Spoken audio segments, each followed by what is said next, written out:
Hi guys, ನಾನು ನಿಮ್ಮ Sapna Deepak makeup artist and air and salon.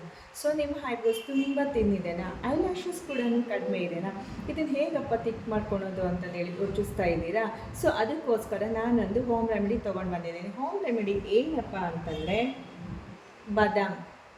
ಈ ಬಾದಾಮನ್ನ ನಾವು ಚೆನ್ನಾಗಿ ಸುಡಬೇಕು. ಇದು ಸುಟ್ಟ ನಂತರ ಇದನ್ನು ಒಂದು ಪೌಡ್ರ್ ಮಾಡ್ಕೋಬೇಕು.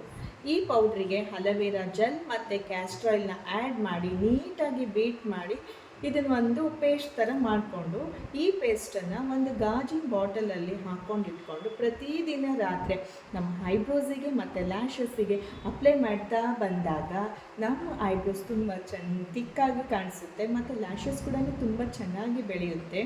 ಮತ್ತು ಇದನ್ನು ನಾವು ಮಕ್ಕಳಿಗೂ ಕೂಡ ಯೂಸ್ ಮಾಡ್ಬೋದು. ಯಾಕಂದರೆ ಇದು ಮನೆಯಲ್ಲೇ ಮಾಡಿರೋದ್ರಿಂದ ಯಾವುದೇ ರೀತಿ ಸೈಡ್ ಎಫೆಕ್ಟ್ ಆಗೋದಿಲ್ಲ ಮಕ್ಕಳಿಗೆ. ಅವ್ರದ್ದು ಕೂಡ ಐಬ್ರೋಸ್ ಮತ್ತು ಲ್ಯಾಶಸ್ ತುಂಬ ಚೆನ್ನಾಗೇ ಬೆಳೆಯುತ್ತೆ. ನಾನು ಕೂಡ ಪ್ರತಿದಿನ ರಾತ್ರಿ ಇದನ್ನು ಯೂಸ್ ಮಾಡ್ತೀನಿ. ಸೊ ನಂದು ಈ ವಿಡಿಯೋ ನಿಮಗೆ ಇಷ್ಟ ಆದರೆ ಲೈಕ್ ಮಾಡಿ, ಸಬ್ಸ್ಕ್ರೈಬ್ ಮಾಡಿ, ನಿಮ್ಮ ಫ್ರೆಂಡಿಗೆ ಶೇರ್ ಮಾಡಿ, ಬೆಲ್ ಐಕಾನ್ನ ಕ್ಲಿಕ್ ಮಾಡೋದನ್ನ ಮರಿಬೇಡಿ.